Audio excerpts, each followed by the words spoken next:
how are you preparing for maternity leave?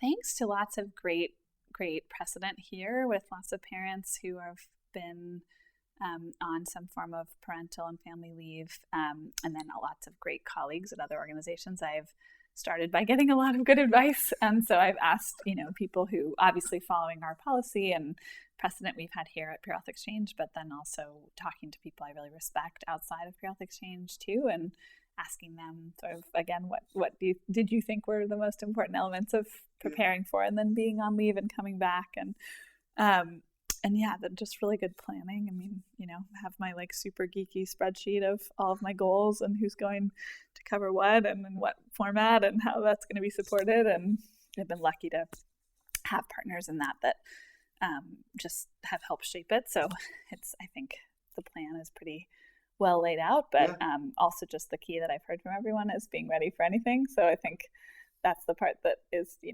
can't plan for no matter what, and excited to see how that plays out.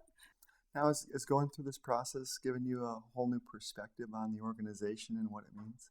Yeah, I mean, I think, first of all, I feel really lucky to be having a totally intentional and totally chosen pregnancy. I think a lot about that just as a woman who, has long worked in this field and been surrounded by, in lots of different cases, a lot of other women and men too, who have not been in a position to have an intentional pregnancy. And I think that so much of the time, the work that we do when we're addressing that is really about giving that intention and most importantly, that ability to choose to people who have it and don't either feel aware of it or don't have the resources or don't have the access to really act on it.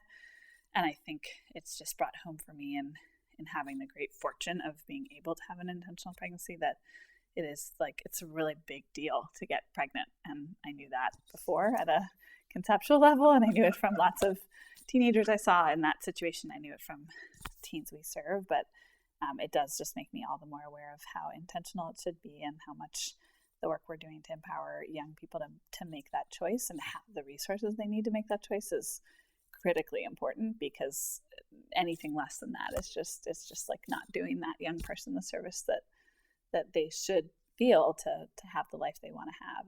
And if a baby's part of it, awesome. But really at the end of the day, that should be their choice.